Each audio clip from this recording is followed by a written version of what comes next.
আজে 5:45 আর সন্ধ্যাবেলা চা নিয়ে বসলাম, আর একজন ল্যাপটপ অনই করতে পারছে না।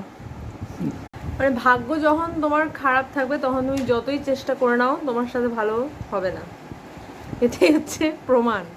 ঠিক আছে, কালকে এই ল্যাপটপটা 4-5 হাজার টাকা খরচা করে একদিন ওখানে মানে হসপিটালে রেখে কালকে আমরা নিয়ে এলাম। ঠিক আছে, আজকে আইসিইউতে চলে গেল। মানে ধরো তুমি সর্দি কাশি নিয়ে তুমি গেছিলে ডাক্তারের কাছে, ডাক্তার বললো আমার কাছে একদিন রেখে দিন, তারপর তুমি নিয়ে এলে পেশেন্টকে, তারপরে পেশেন্ট আর ঘুম থেকে আর উঠছেই না, কোমাতে চলে গেল।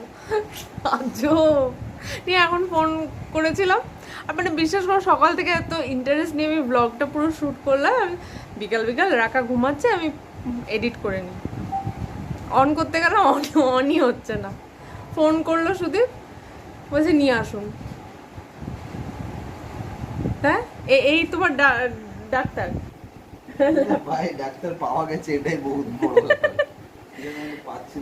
কালকে তুমি দুবার অন করলে অফ করলে এখন দেখো ফাটাক ফাটাক যে অন হচ্ছে। হ্যাঁ, আজকে সকালেও আজ সকালেও অন করেছি, সকালেও ঠিকঠাক অন হচ্ছে, তারপরে যাই না মানে যখন কাজ ছিল না এমনি অন করেছি, অন হয়ে গেছে। এখন কাজ করার জন্য অন করতে গেছি, না আমি অন হবো না, ধাপ্পা দিয়ে দিই। সো ওই জন্য ভাবলাম একটা শর্ট ভিডিওই বানাই, কি করবো আর। চলো এখন সন্ধ্যেবেলা চা খাই। আজকে সকালবেলা থেকে মানে গরম ছিল, যেমন লাস্ট 2-3 দিন গরম ছিল, ওরকম গরম ছিল। হঠাৎ দুপুর 2টো থেকে 1:30-2টো থেকে কালো করে মেঘ করে একদম যে বৃষ্টি শুরু হয়েছে, এখনও বৃষ্টি পড়ছে। তো ওয়েদারটা কম্পারেটিভলি অনেকটাই ঠান্ডা, সেই জন্য রাকা একবারে হাত পা ছড়িয়ে ঘুমাচ্ছে।